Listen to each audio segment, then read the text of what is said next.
ओम नमोस्तु नमोस्तु नमोस्तु नमोस्तु। प्रणवलोये श्रोत्रिकालवर्ती अरहंताणम, प्रणवलोये श्रोत्रिकालवर्ती सिद्धाणम, प्रणवलोये श्रोत्रिकालवर्ती आयर्याणम, प्रणवलोये श्रोत्रिकालवर्ती युवज्जायणम, प्रणवलोये श्रोत्रिकालवर्ती शवशांगणम। ओंकार बिंदु संयुक्तम नित्यम ध्यायन्ति योगिनः, कामदम मोक्षदम चैव ओंकाराय नमो नमः। मंगलम भगवान वीरो मंगलम गौतमो गणी, मंगलम कुंकुंदार्यो जैन धर्मोस्तु मंगलम। सर्वमंगल मांगल्यम सर्वकल्याणकारकम, प्रधानम सर्वधर्माणम जैनम जयतु शासनम। नमः शमैशाराय स्वानुभूत्या चकाशते, चित्स्वभावाय भावाय सर्वभावांतरच्छिदे। एगो में शाश्वत अप्पा ज्ञान दर्शन लखनो, शेषा में बाहिरा भावा सवे संयोग लखना। ओम श्री नमः शिदेव्य नमः शिदेव्य नमः शिदेव्य। आचार्य देव श्री कुंद कुंद भगवान द्वारा रचा हुआ ये समयसार जी परमागम शास्त्र है। उनकी 15वें नंबर की गाथा पर अपनी चर्चा चल रही है 3 दिन से। पूरा 15वीं गाथा का विषय जो पूज्य गुरुदेव श्री के प्रवचनों में अपन सुन रहे हैं आधा आधा घंटा, और उसके बाद में उसी के ऊपर अपनी चर्चा चलती रहती है। तो ये बहुत एक अच्छी सुंदर गाथा है कि ज्ञान में भावश्रुत ज्ञान की प्रगटता कैसे हो जाए और आत्मा की अनुभूति उस समय कैसे प्रकट हो जाए, ये बताने वाली ये बहुत महत्वपूर्ण गाथा है। आज पूज्य गुरुदेव श्री का जो प्रवचन चला उसमें पूज्य गुरुदेव श्री ने वो दूसरा पैराग्राफ था जो गाथा का, वो 2 पैराग्राफ में बटी हुई गाथा है। दूसरे पैराग्राफ बहुत लंबा है। इस सब्जी का दृष्टांत से लवण और सब्जी का भेदनान करा के सामान्य ज्ञान का आविर्भाव और विशेष के ज्ञेयाकार ज्ञान का तिरोभाव वहाँ कराना है। तो ये पूरी गाथा में ये दृष्टांत से पूरा समझ में आ सकता है। इसलिए ये शिविर का प्रवचन है। पूज्य गुरुदेव श्री को ये 72 नंबर में भी चला था प्रवचन में, तो फिर से बोला कि फिर से लो, तो 73 में फिर से शुरू से लिया। फिर 74 नंबर में भी बोला फिर से लो, तो फिर से शुरू से लिया। फिर अपन ने यहाँ जो इसको लवण का दृष्टांत आता था तब से ये प्रवचन शुरू करके चलाया। बहुत सी अच्छी गाथा अपने सामने आई है। देखो, सबसे पहले तो अपन उसका गाथा का एक बार पाठ कर लेते हैं, फिर अपन उसका जो पैराग्राफ है उसकी चर्चा करेंगे। जो पश्यति अपाणम अबद्धपुट्ठम अननम अविशेषम अपदेशशन्तमज्जं पश्यति जिनशासनं सवम् अनबद्धस्पष्ट अनन्य जो अविशेष देखे आत्म को, वो द्रव्य और रजुभाव जिन शासन सकल देखे। देखो, इसमें क्या कहना चाहते हैं ये गाथा में, उसकी टीका है कि जो यह अबद्ध स्पष्ट अनन्य नियत अविशेष और असंयुक्त ऐसे 5 भाव स्वरूप आत्मा की अनुभूति है, वह निश्चय से समस्त जिन शासन की अनुभूति है। क्योंकि श्रुत ज्ञान स्वयं आत्मा ही है, इसलिए ज्ञान की अनुभूति ही आत्मा की अनुभूति है। आत्मा की अनुभूति कहो कि ज्ञान की अनुभूति कहो, कोई उसमें फर्क नहीं पड़ता, क्योंकि अनुभूति के काल में पूरा अभेद परिणमन चलता है, तो वहाँ द्रव्य गुण पर्याय का भेद विकल्प छूट जाता है। तो आत्मा की अनुभूति कहो कि ज्ञान की अनुभूति कहो, सब एक ही है। परंतु अब यहाँ सामान्य ज्ञान के आविर्भाव, प्रगटपना और विशेष ज्ञेयाकार ज्ञान के तिरोभाव आच्छादन से जब ज्ञान मात्र का अनुभव किया जाता है तब ज्ञान प्रगट अनुभव में आता है। यहाँ तक तो अपनी कल चर्चा भी चली थी कि सामान्य ज्ञान का आविर्भाव प्रगटपना और विशेष ज्ञेयाकार ज्ञान का तिरोभाव आच्छादन से जब ज्ञान मात्र का अनुभव किया जाए तो ज्ञान प्रगट अनुभव में आता है। अभी उसकी आगे बात चलाते हैं। तथापि जो अज्ञानी है, अभी अज्ञानी का प्रकरण शुरू हो रहा है कि पहले तो आया कि आत्मा के आश्रय से पांच भाव स्वरूप एक भगवान आत्मा है, एक समय में पांच भाव है, इसलिए एक भगवान आत्मा पांचों भाव स्वरूप एक है। उसका आश्रय से उसकी अनुभूति को भावश्रुत ज्ञान, स्वसंवेदन ज्ञान माने कि आत्मा की अनुभूति, ज्ञान की अनुभूति बोली जाती है। अभी वो बात करके फिर जो अज्ञानी है, तो अज्ञानी है उसकी क्या गलती हो जाती है, ये अज्ञानी ज्ञानी कैसे हो जाए इसकी गाथा बताते हैं। अज्ञानी का परिणमन कैसा चल रहा है, ज्ञानी का परिणमन कैसा चल रहा है, वो तो सबको मालूम पड़ता है, मगर अज्ञानी में से ज्ञानी कैसे होना, ये ज्ञानीपना कैसे उसको प्रकट हो जाए। अनादि का अप्रतिबुद्ध अज्ञानी है, वो अज्ञानी माने कि ये बात समझकर, आचार्य भगवान की गाथा का हार्द समझकर वो त्वरित में तत्काल ज्ञानी कैसे हो जाए, तो अज्ञानी को ज्ञानी होने के लिए ये गाथा लिखी गई है। तो पहले अज्ञानी जीव को यही विचार करना चाहिए कि मेरा अज्ञान जाता क्यों नहीं है। ये 19वीं गाथा में लिया है ना कि मैं कब तक अज्ञानी रहूंगा, मेरा अज्ञान कब तक चलता रहेगा। तो यहाँ ये बताते हैं कि अगर तुझे ये दृष्टांत के द्वारा सिद्धांत समझ में आ गया और सिद्धांत को अगर तेरे आत्मा में तू अप्लाई करेगा तो तुझे नियम से आत्मा का आश्रय लेके सामान्य ज्ञान का प्रगटपना होगा और विशेष ज्ञेयाकार ज्ञान का तिरोभाव तुझे हो जाएगा। ये पूरी बात यहाँ ये पूरे दृष्टांत से आचार्य भगवान सिद्ध करते हैं। ये अज्ञानी ज्ञानी कैसे होवे उसकी चर्चा चलती है। अज्ञानी ज्ञानी का परिणमन ऐसा है, ऐसा जानने से ज्ञानी नहीं हो सकता, मगर अज्ञानी ऐसा प्रयोग करे, ऐसा निर्णय करके प्रयोग करे, तब वो सचमुच में अज्ञानी में से अज्ञान उसका दूर होके सम्यक ज्ञान की उसको प्राप्ति होती है। तो इसके लिए ये दृष्टांत दे रहे आचार्य भगवान। जो अज्ञानी है, ज्ञेयों में आसक्त है, उन्हें वह स्वाद में नहीं आता, यह प्रगट दृष्टांत से बतलाते हैं। ज्ञानी को तो प्रगट अनुभव में स्वाद में ज्ञेयाकार ज्ञान का तिरोभाव और सामान्य ज्ञान का आविर्भाव करके ज्ञान प्रगट अनुभव रूप स्वाद में आ गया है। मगर अज्ञानी है, अज्ञानी को क्यों स्वाद में नहीं आता, क्योंकि अज्ञानी ज्ञेयों में आसक्त है, ज्ञेय लुब्ध है, ज्ञेयों की तरफ वलन है। ज्ञेयाकार ज्ञान प्रकट होता है वो ज्ञेय के लक्ष्य से होता है, पर के लक्ष्य से होता है। पर को जानने की उसकी जिज्ञासा छूटती ही नहीं है, और तो भी वास्तविक पर को जान नहीं सकता, क्योंकि अतीन्द्रिय ज्ञान के अलावा स्वपर का यथार्थ ज्ञान किसी को नहीं होता।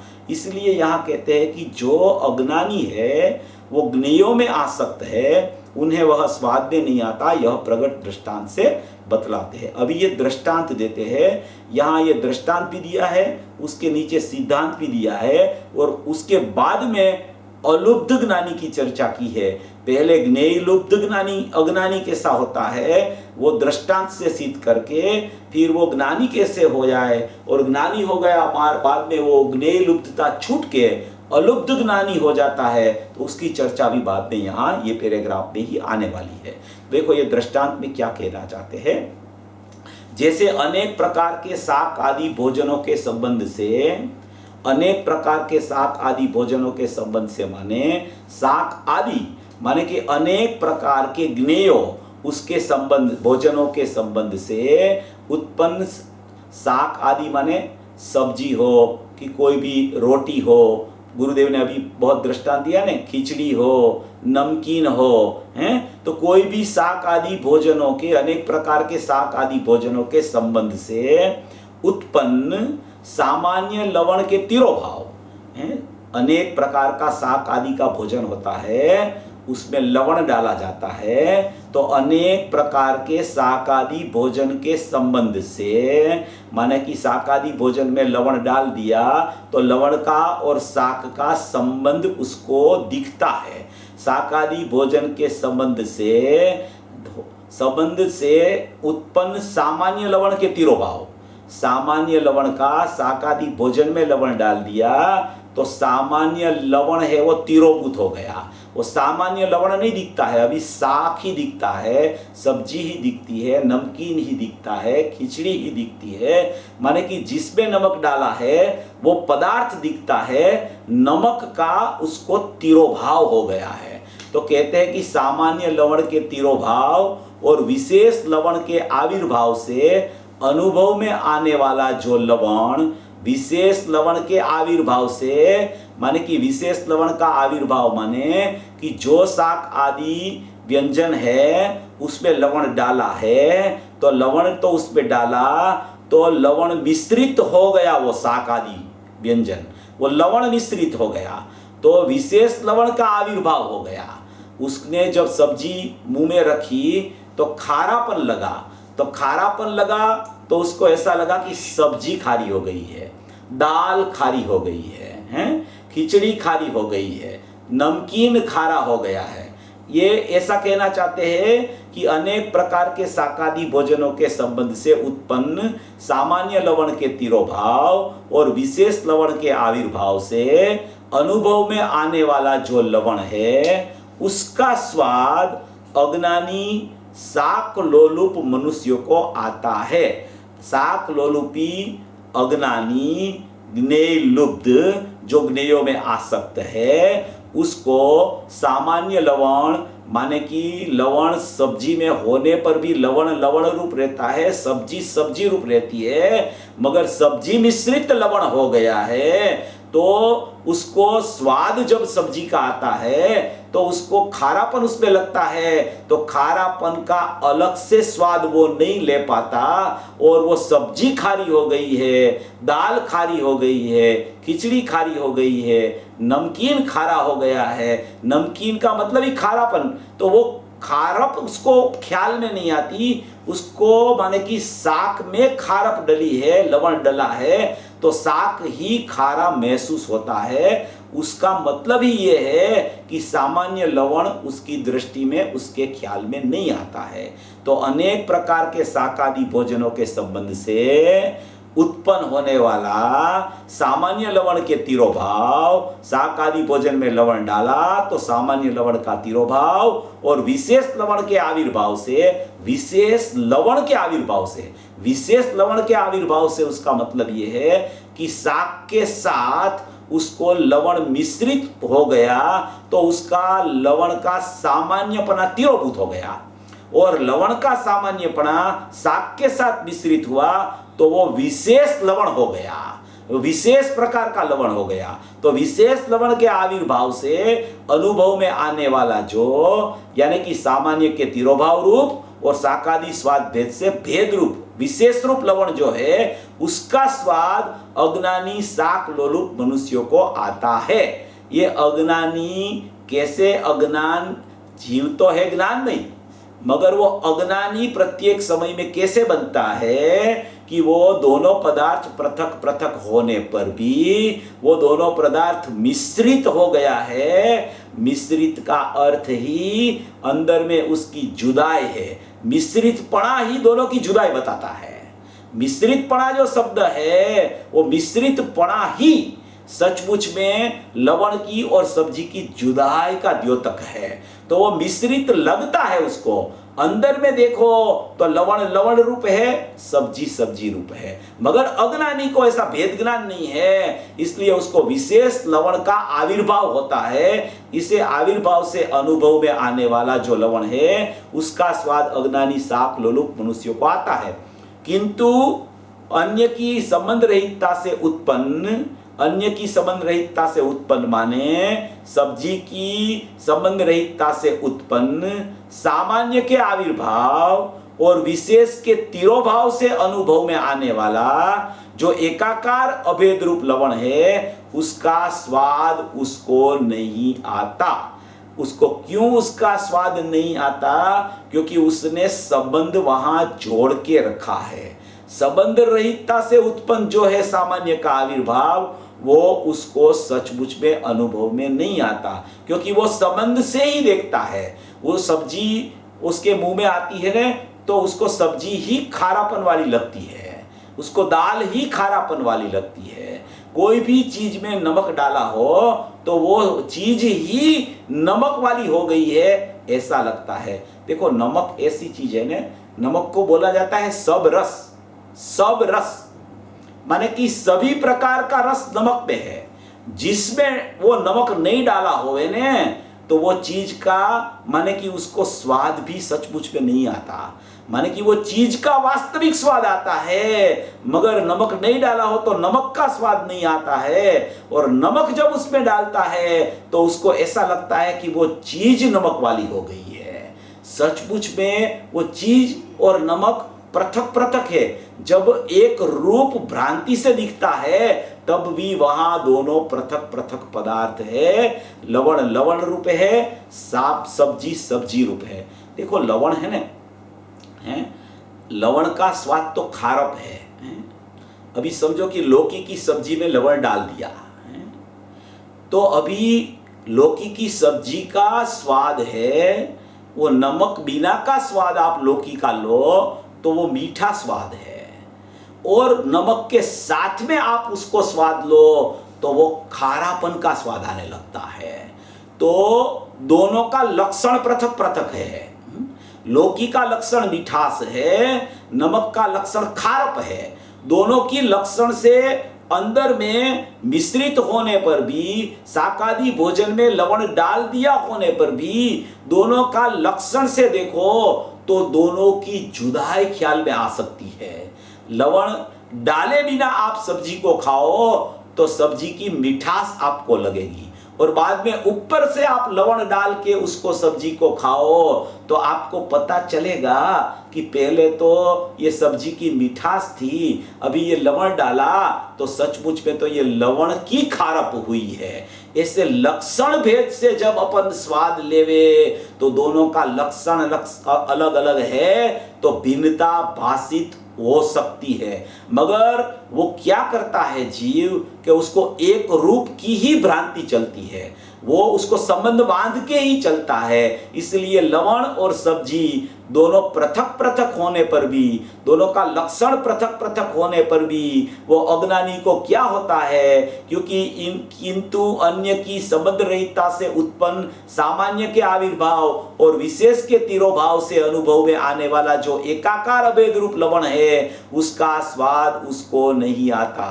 पहले में पहले ये बात कही कि उसका स्वाद उसको क्यों नहीं आता, क्योंकि वो संबंध रहितता से उत्पन्न सामान्य का आविर्भाव और विशेष के तिरोभाव से अनुभव में आने वाला जो एकाकार अभेद रूप लवण है, उसका स्वाद नहीं आता। और परमार्थ से देखा जाए तो विशेष के आविर्भाव से अनुभव में आने वाला क्षार रस रूप लवण ही सामान्य के आविर्भाव से अनुभव में आने वाला क्षार रूप लवण है।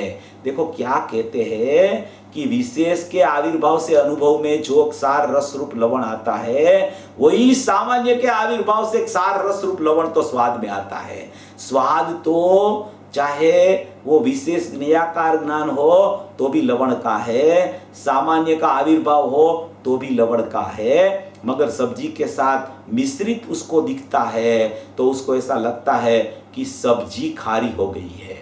नमक है ने उस पे डाला तो एकमेकता उसको लगने लगती है, वही उसका नाम ही ज्ञेयाकार ज्ञान, ज्ञेय मिश्रित ज्ञान, ज्ञेयाकार ज्ञान ज्ञेयों से मिश्रित वाला ज्ञान हो गया, ऐसा उसको भाषित होता है। इसलिए उसको विशेष ज्ञेयाकार ज्ञान का तिरोभाव और सामान्य एकाकार अभेद ज्ञान का आविर्भाव नहीं होता। देखो क्या कहते हैं कि विशेष के आविर्भाव से अनुभव में आने वाला क्षार रस रूप लवण ही सामान्य के आविर्भाव से अनुभव में आने वाला क्षार रस रूप लवण है।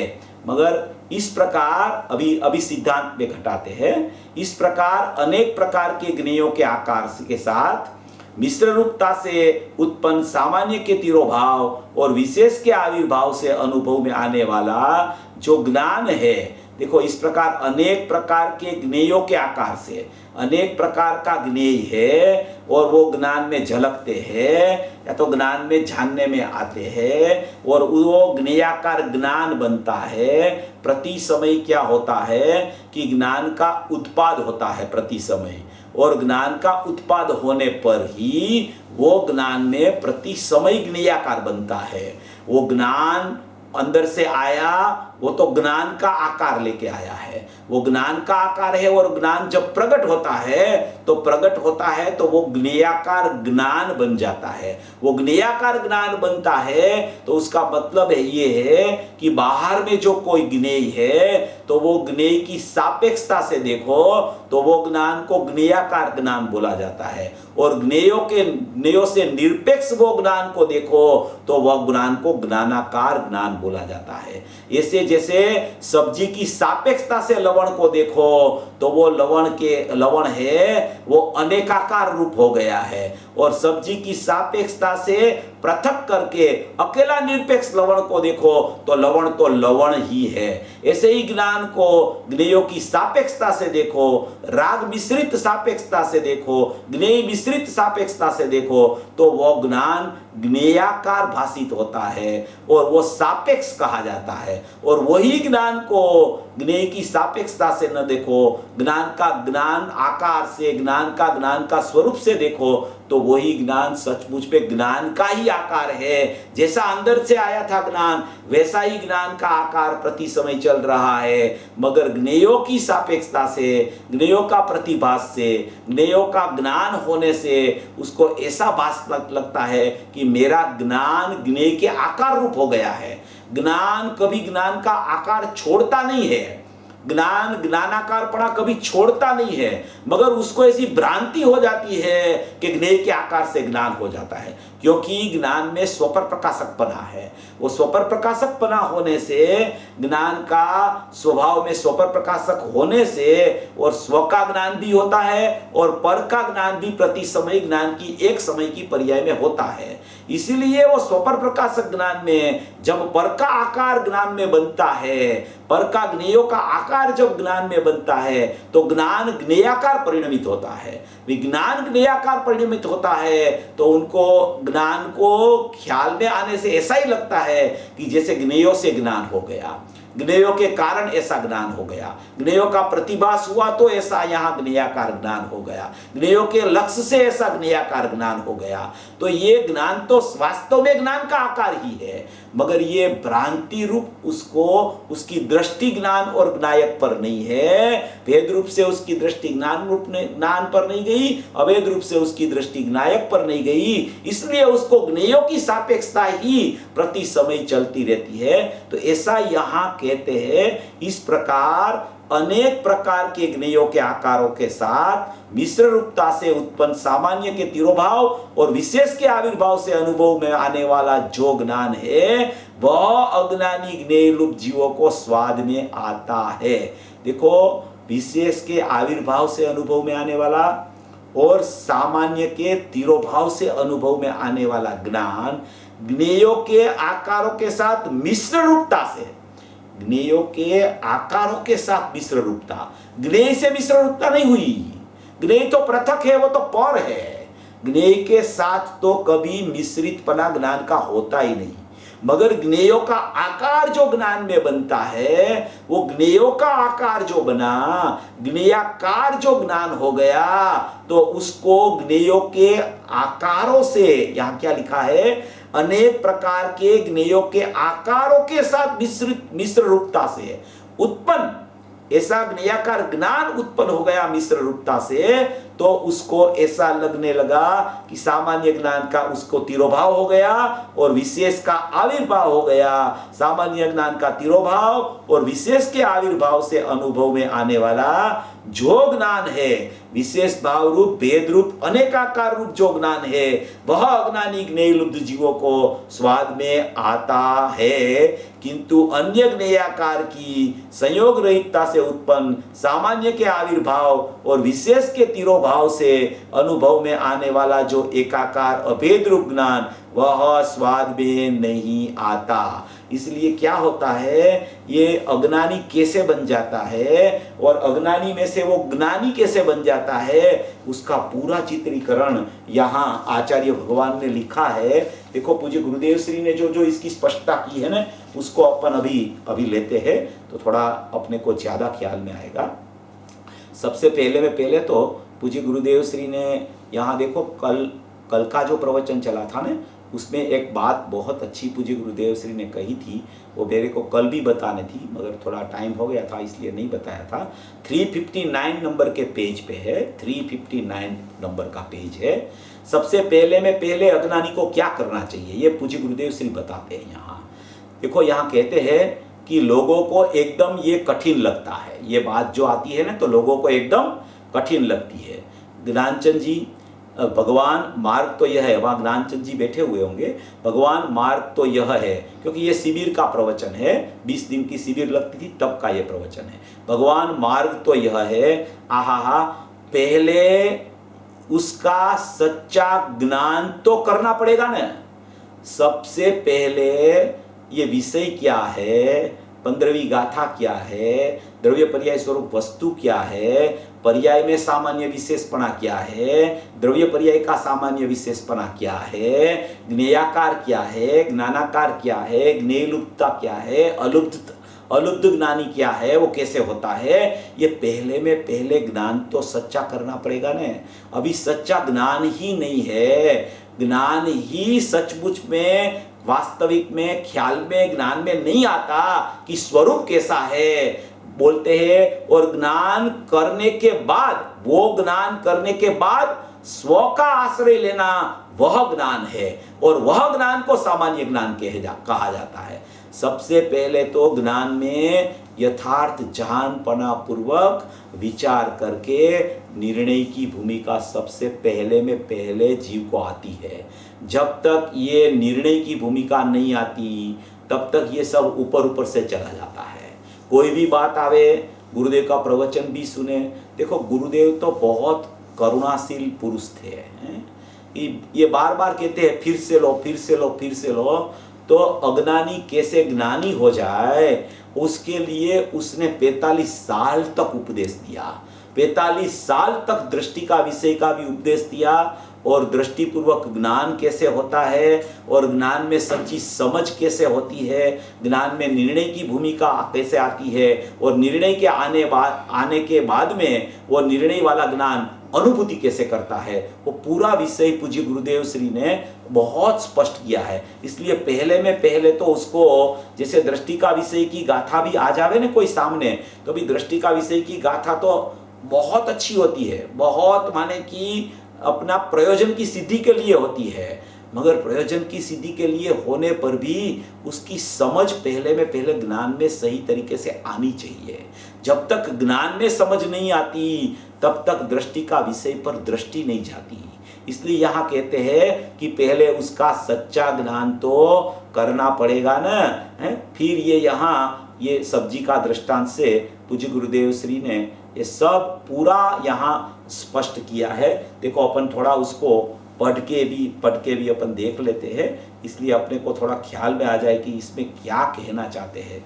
देखो ये अमृतचंद्र आचार्य की टीका भी ऐसी अमृतमयी है कि उसमें इतना स्पष्टीकरण आया है, और गुरुदेव ने भी बहुत स्पष्टीकरण किया है। देखो 368 नंबर के पेज से शुरू होता है ये सब्जी का दृष्टांत। उसमें अपन ने सुना अभी तो उसमें पूरा सब्जी का दृष्टांत में ये अज्ञानी ज्ञेयों में कैसे आ सकते हैं, जो अपन ने मूल गाथा में से अभी पढ़ा, उसी का सब स्पष्टीकरण यहाँ आया है। देखो यहाँ कहा न, देखो ना, अज्ञानी ज्ञेयों में आसक्त है वह ज्ञेय अर्थात द्रव्य गुण अरहंत देव के उनके गुण और पर्याय यह सब पर। ज्ञेय अर्थात द्रव्य गुण, अरहंत देव उनके गुण और उसकी पर्याय यह सब पर। गुरु का द्रव्य गुण और पर्याय पर तथा शास्त्र की पर्याय वह तो पर ही है। क्या कहते हैं, देव शास्त्र गुरु सब ले लिया पूज्य गुरुदेव श्री ने कि ये सब पर है, क्योंकि वो ज्ञेय है, ज्ञेय वो तो ज्ञेय है, वो तो सचमुच में पृथक है, वो तो पर है, माने कि मेरा प्रमाण का द्रव्य में भी नहीं है, उससे भी वो पृथक है। द्रव्य गुण अनंत के, उनके गुण और पर्याय यह सब पर, गुरु का द्रव्य गुण और पर्याय यह पर तथा शास्त्र की पर्याय वह तो पर ही है। इन पर ज्ञेयों में आसक्त है, पर ज्ञेयों में अज्ञानी आसक्त है, माने कि पर का लक्ष्य करके पर को जानने में प्रवृत्तिशील है, इसलिए स्व का जानना छूटता है प्रति समय में। स्व पर प्रकाशक होने पर भी प्रति समय में अज्ञानी पर लक्ष्य करके अपना स्व को छोड़ देता है। देखो जैसे है ना, पर ये देव शास्त्र गुरु की बात आई ना, जैसे अपन सवेरे में रोज भगवान के मंदिर में प्रतिमा जी का वंदन के लिए जाते हैं, तो प्रतिमा जी का वंदन के लिए जाते हैं, तो प्रतिमा जी का वंदन के लिए रोज सवेरे जावे, अभिषेक में भी जावे, वंदन करने के लिए भी जावे, फिर शास्त्र स्वाध्याय भी करे, तो वो प्रतिमा जो है भगवान की प्रतिमा स्थापना निक्षेप से स्थापित की हुई, वो तो मेरा ज्ञान से पृथक है, वो तो पर है, वो तो ज्ञेय है, ज्ञेय, उसको ज्ञेय बोला यहाँ। जैसे 31वीं गाथा में आया ने, द्रव्येंद्री भावेंद्री और भावेंद्री का विषय है, तो उसमें भगवान को भी इंद्री कह दिया, तो वो भगवान की प्रतिमा वो तो पृथक है, वो तो मेरे लिए ज्ञेय ही है। मगर प्रतिमा संबंधी का ज्ञान यहाँ होता है, प्रतिमा संबंधी का ज्ञान, प्रतिमा है वहां, ऐसा प्रतिमा संबंधी का ज्ञान मेरे ज्ञान में हुआ, वो ज्ञान को ज्ञेयाकार ज्ञान बोला जाता है।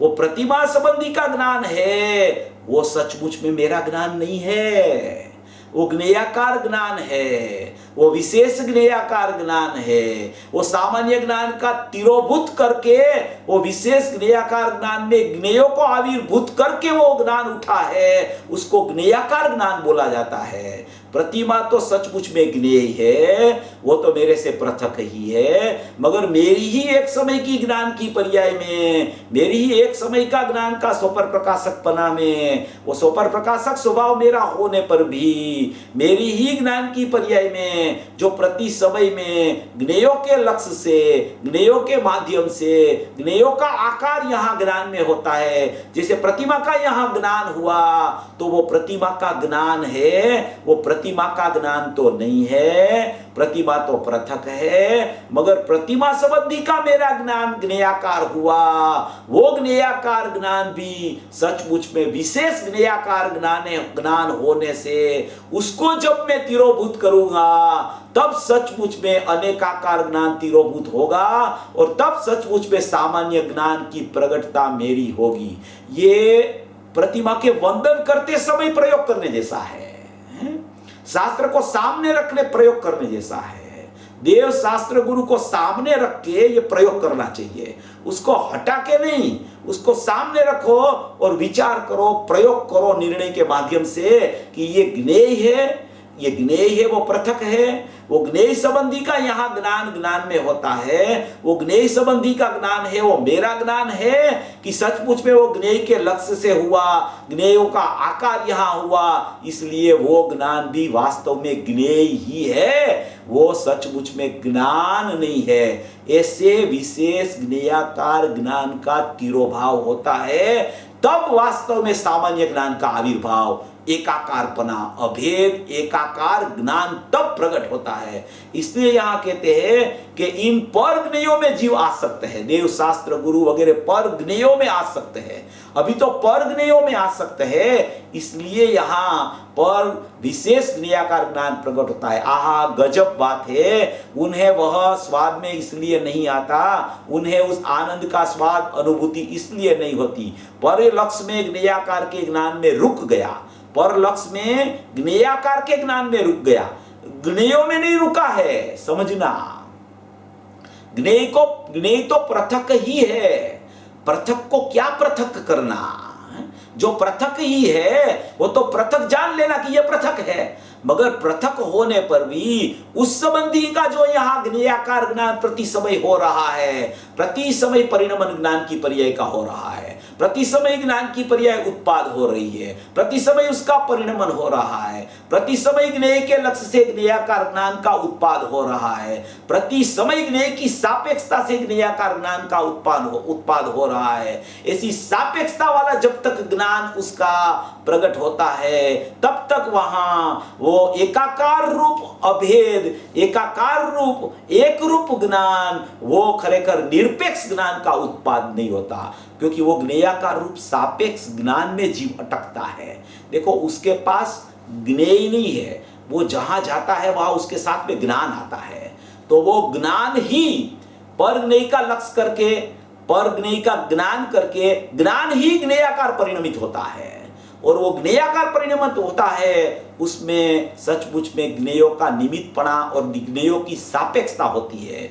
मगर ऐसा भी नहीं है कि यहाँ कोई ज्ञेयाकार बने तो ऐसा ज्ञेय सामने होना ही चाहिए, हैं? ऐसा भी नियम नहीं है। वो कोई भी जीव अपने विचार चलता हो, विचार में बैठा हो, ज्ञान में विचार करता हो, तो वहां कितने ही ज्ञेयाकार बनते रहते हैं, वो ज्ञेय होते भी नहीं सामने, फिर भी उसके ज्ञेयाकार बन जाते हैं। तो वो ज्ञेयाकार ज्ञान है, वो विशेष ज्ञेयाकार ज्ञान है, वो सचमुच में ज्ञेयाकार ज्ञान तिरोभूत होवे कब कि उसका लक्ष्य ज्ञेयाकार ज्ञान से छूटे, और मेरा स्वभाव तो ज्ञायक भाव है, और मेरा तो ज्ञान का आकार प्रकट होने का मेरा स्वभाव है, ऐसा सचमुच में उसको भाषित होवे, ऐसा सचमुच में उसको निर्णय होवे कि सचमुच में मेरा ज्ञान में ही भेद ज्ञान करना है, ज्ञेयों से मैं क्या भेद ज्ञान करूं कि वो तो पृथक है।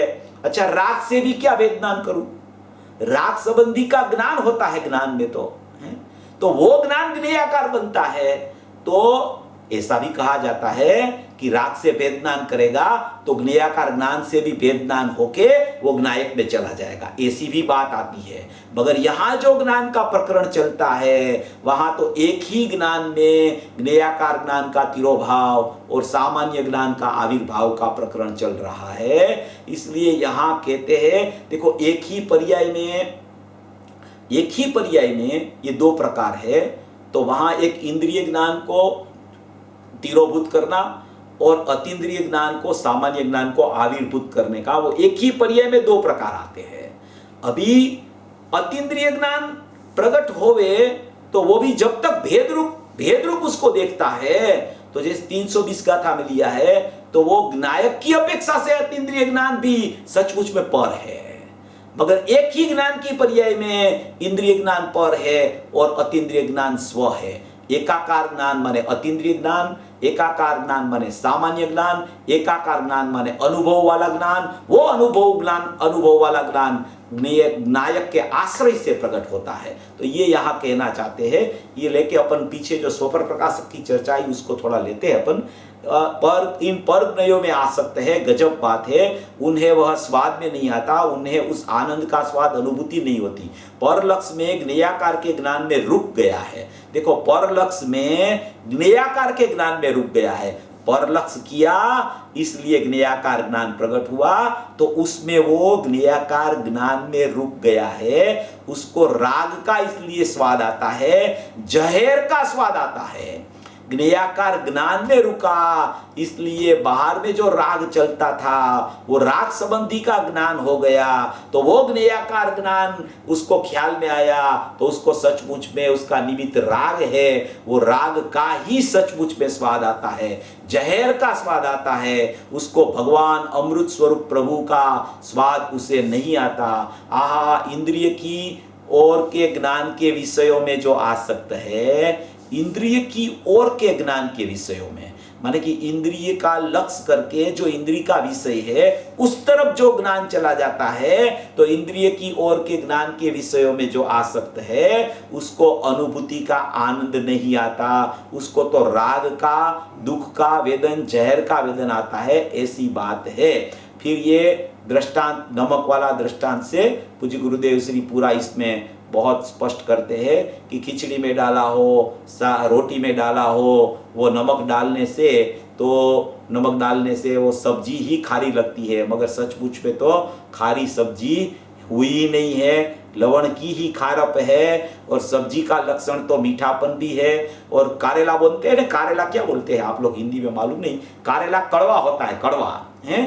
तो वो कारेला का सब्जी में नमक डाल दो है, तो वो जब तक नमक का खारापन का स्वाद भी आता है कारेला में, तो कारेला कड़वा नहीं लगता है, मगर खारा खारा लगता है। अब दोनों का लक्षण से देखो तो कारेला का साग तो कड़वापन है उसमें, और नमक में खारापन है।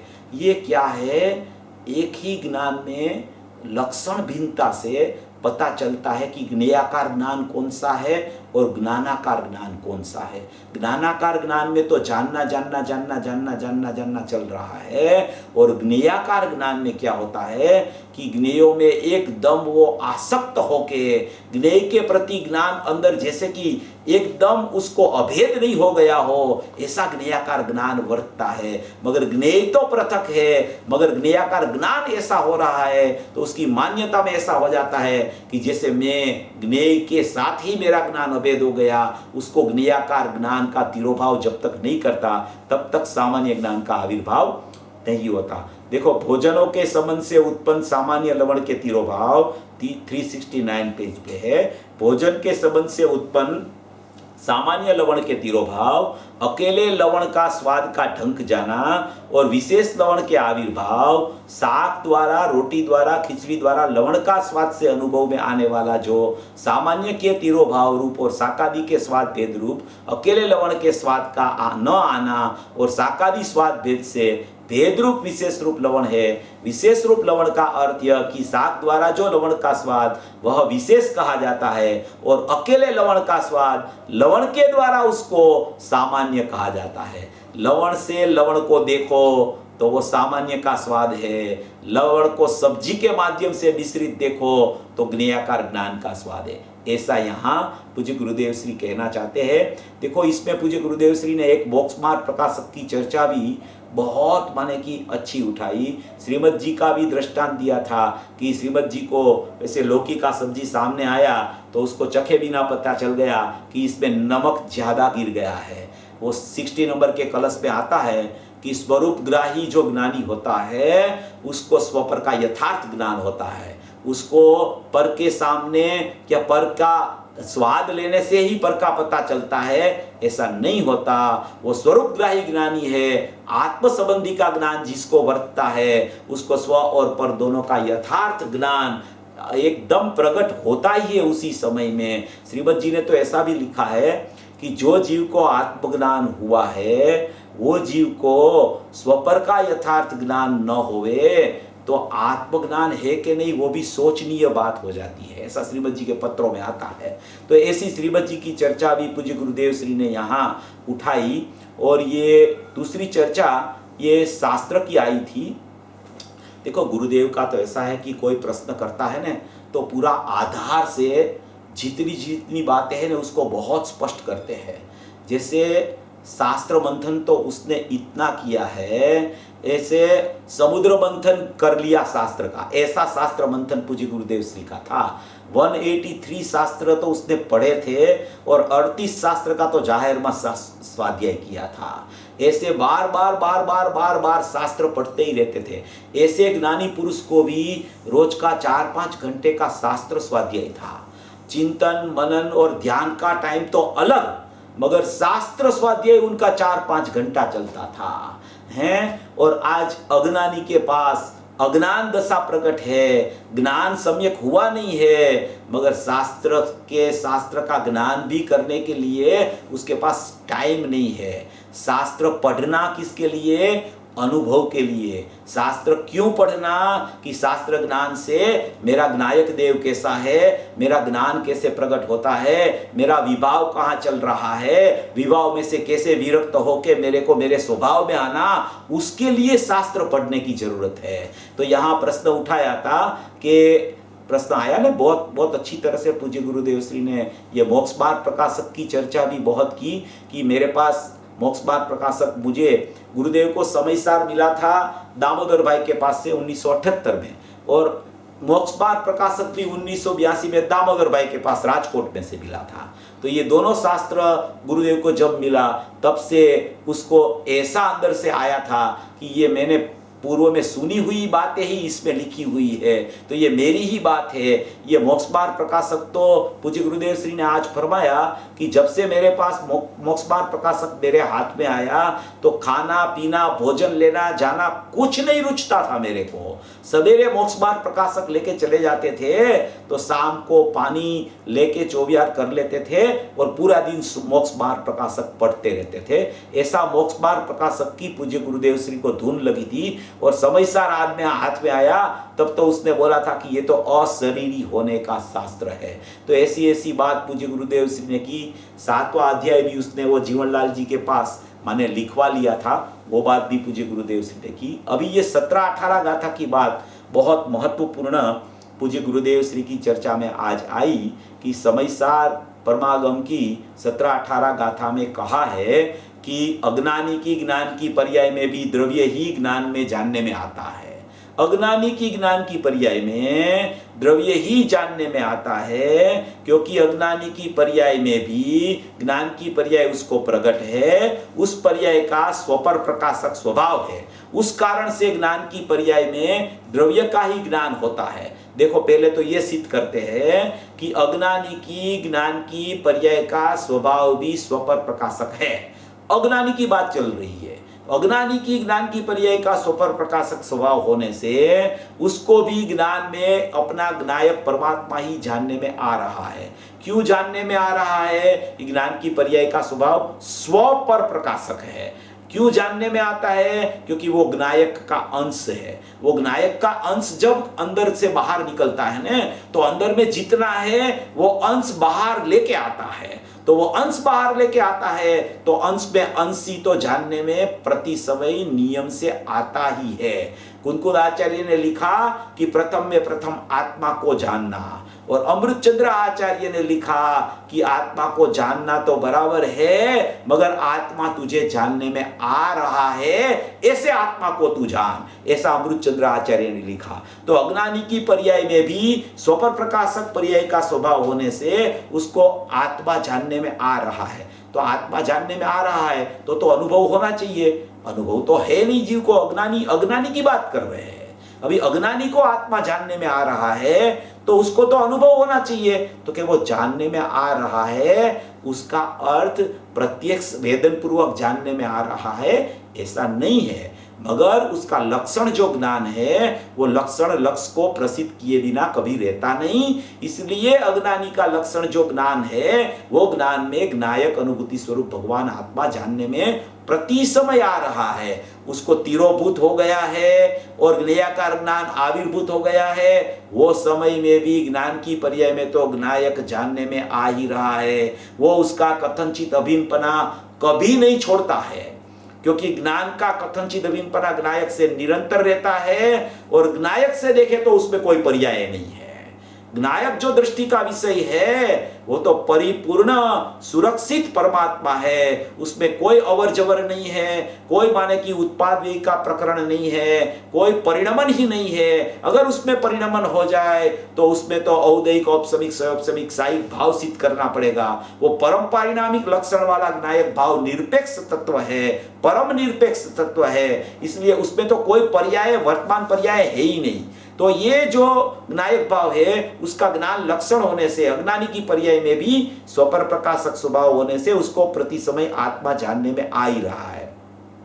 उस कारण से ज्ञान की पर्याय में द्रव्य का ही ज्ञान होता है। देखो ज्ञान की पर्याय में द्रव्य का ही ज्ञान होता है ऐसा बोलते हैं गुरुदेव। द्रव्य का ही ज्ञान होने पर भी उसको अनुभूति नहीं है। द्रव्य का ही ज्ञान होता है, परंतु अभी ये मूल बात है, परंतु अज्ञानी को उसके ऊपर लक्ष्य नहीं है। लक्ष्य नहीं है माने उसको पता नहीं है कि ये मेरा ज्ञान है, मेरा लक्षण जानना है, और जानना लक्षण मेरा अंदर से आया तो अंदर से आया तो वो अंदर को प्रसिद्ध किए हुए बिना नहीं रहता। और ज्ञान में जो जानना होता है वो मेरे को ऐसा लगता है कि ज्ञेयों का जानना होता है, ज्ञेयों का लक्ष्य से ज्ञेयों का जानना होता है। ऐसा सचमुच में है ही नहीं, मगर उसको भ्रांति रूप माने कि संसार की प्रवृत्तियां चलती है, भ्रांति छूटती है तो सचमुच में सम्यक दर्शन होता है, और खरेखर व्यवहार का पक्ष छूटता है तब निश्चय तरफ लक्ष्य जाता है, निश्चय तरफ लक्ष्य जाता है तो वास्तविक व्यवहार सम्यक प्रकार का प्रकट हो जाता है, ऐसा इसमें कहना चाहते हैं। परंतु अज्ञानी को उसके ऊपर लक्ष्य नहीं, उसका लक्ष्य पर्याय और राग ऊपर है। देखो, उसका लक्ष्य पर्याय ऊपर राग ऊपर है, उसका मतलब ये है कि प्रति समय में ज्ञान में ज्ञेयाकार बनते हैं, प्रति समय में ज्ञान में ज्ञेयाकार बनते हैं। वो ज्ञेयाकार ज्ञान जो है, वो ज्ञेयाकार ज्ञान में राग कैसा है उसका भी ज्ञान होता है, पर कैसा है उसका भी वो ज्ञेयाकार ज्ञान में ज्ञान होता है। वो ज्ञेयाकार ज्ञान का जब तक उसको आविर्भाव चलता है, उसका मतलब ही ये है कि वो अज्ञानी को उसके राग और पर के ऊपर लक्ष्य है। एक समय की ज्ञेयाकार ज्ञान की विशेष पर्याय जो है उसको जो आविर्भूत प्रति समय करता है, और सामान्य ज्ञान को जो प्रति समय, जो सामान्य ज्ञान में सामान्य भगवान आत्मा जानने में आता है, उसको जो प्रति समय वो सामान्य ज्ञान को तिरोभूत करता है, इसलिए उसका प्रगटपना नहीं होता, और विशेष ज्ञेयाकार ज्ञान का प्रति समय प्रगटपना हो रहा है, और सामान्य ज्ञान का प्रत्येक समय में तिरोभाव हो रहा है, इसलिए उसकी दृष्टि ज्ञायक पर नहीं जाती है।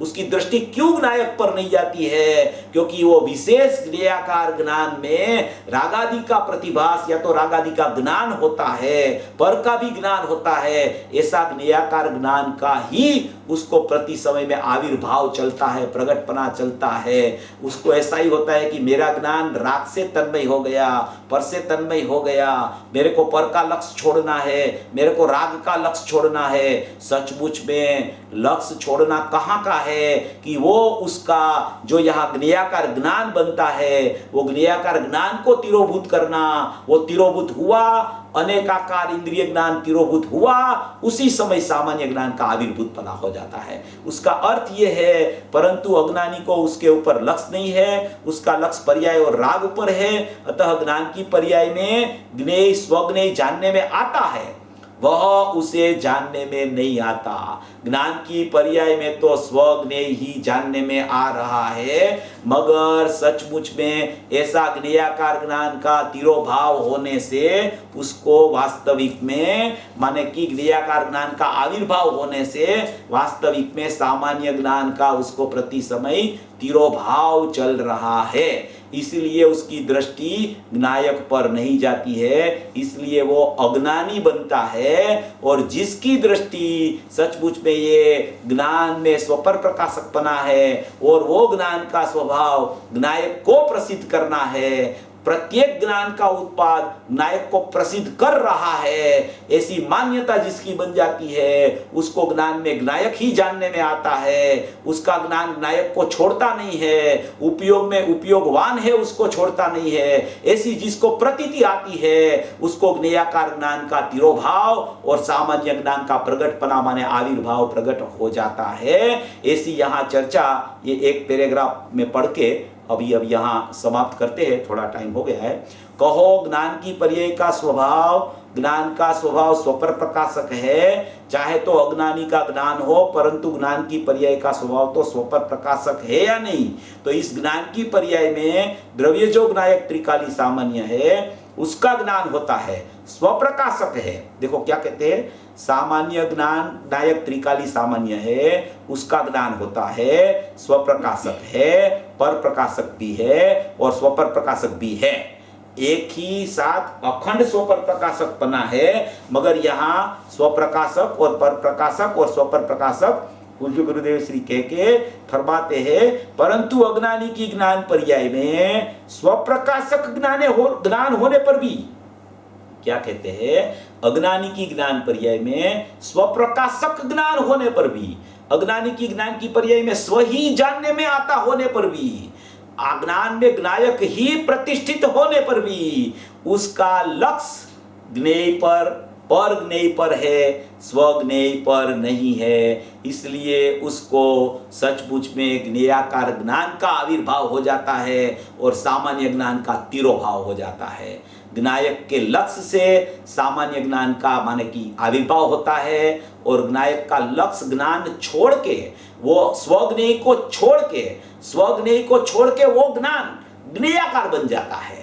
तो वो ज्ञेयाकार बनता है तो ज्ञेयाकार ज्ञान का आविर्भाव हो जाता है, और स्वज्ञेय को नहीं छोड़ता है तो वो ज्ञान ज्ञानाकार रहता है, तो ज्ञानाकार सामान्य ज्ञान का आविर्भाव बना हो जाता है। ऐसी स्वपर प्रकाशक की चर्चा बहुत सुंदर पूज्य गुरुदेव श्री ने यहाँ अपने को बताई।